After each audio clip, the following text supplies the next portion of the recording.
Bonjour à tous, aujourd'hui dans l'art pressé, je voudrais vous parler d'une série de peintures de Claude Monet, le pont japonais. Il peint ses tableaux entre 1918 et 1924. Quand vous regardez la toile, vous voyez plutôt les formes dissoutes dans la peinture, plutôt une impression colorée, une masse colorée qui est projetée vers le spectateur, plutôt qu'une forme bien distincte. Alors, on reconnaît quand même la forme arquée du pont au milieu de la toile, on devine l'étendue d'eau en dessous, et tout le reste de la toile est occupé par une masse de feuillage qui envahissent le tableau et qui ne laisse pas apparaître le ciel. Monet travaille avec une touche extrêmement agressive, vibrante, apparente, qui construit comme des amas de matière, qui est la peinture un peu partout de la toile. Et ces amas de matière sont seulement légèrement différentes en dessous, au niveau de l'étang, puisque la touche devient un petit peu plus fluide, un peu plus longue, plus libre, pour suggérer justement la matière aquatique. Il y a aussi la lumière qui intervient dans sa toile pour rythmer cette projection colorée. Elle intervient dans les feuilles, sur l'eau également. Alors on devine que Monet peint ici son jardin en automne, on est peut-être au mois d'octobre, avec toute cette explosion de couleurs jaunes, rouges, orangées qui sont superposées visiblement à des verts et des bleus qu'on devine dans les premières couches.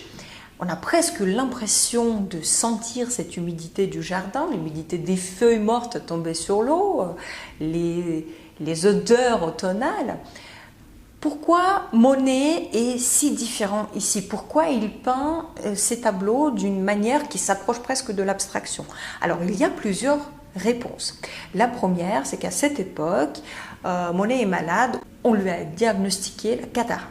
Donc sa vue se dégrade, sa vision des couleurs est altérée, il ne voit plus les bleus et les verts de la même manière, ce qui fait que nous ne reconnaissons plus ces transitions subtiles, ces gradations magnifiques de bleu et de vert que nous avons connues dans les premières toiles de Nymphéa de Monet. Puis le peintre lui-même avoue qu'il est obligé de se fier à des étiquettes sur ces tubes de peinture pour choisir correctement les couleurs. Mais il n'y a pas que ça. Monet maîtrise la lumière, il maîtrise les transitions de ton, donc en fait la réponse est ailleurs. Nous sommes ici à quelques années de la mort du peintre, donc à la fin de sa carrière, et c'est le Monet du XXe siècle après tout. Et cette série de tableaux fait partie de cet héritage du peintre où il se concentre durant toute sa vie, non pas sur la reproduction fidèle du motif, comme nous le savons avec l'impressionnisme, mais plutôt sur l'impression subjective qu'il peut avoir en tant qu'artiste de ce qu'il est en train de peindre. En somme, il peint ce qui s'interpose entre le motif et son œil, l'air, l'atmosphère. Et c'est là-dessus qu'il continue à expérimenter à cette époque-là, tout en détruisant le motif au profit de l'impression. C'est de cette manière que Monet va se positionner comme un véritable précurseur de la peinture abstraite qui va apparaître un petit peu plus tard et qui va notamment être développée aux États-Unis après la Deuxième Guerre mondiale. Alors certaines toiles de cette série du pont japonais se trouvent dans le musée Marmottan-Monet à Paris, donc si vous êtes à Paris, n'hésitez pas à aller le voir, en vrai c'est toujours très impressionnant.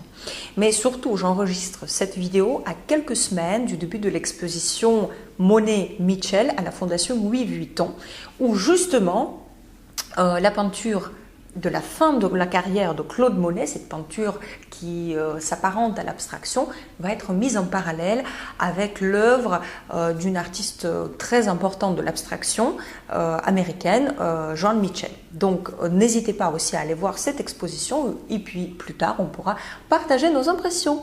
Voilà, j'espère que cet épisode vous a plu. Si oui, n'hésitez pas à le liker, n'hésitez pas à laisser vos commentaires et je vous retrouve la semaine prochaine pour un nouvel épisode de l'Art Pressé.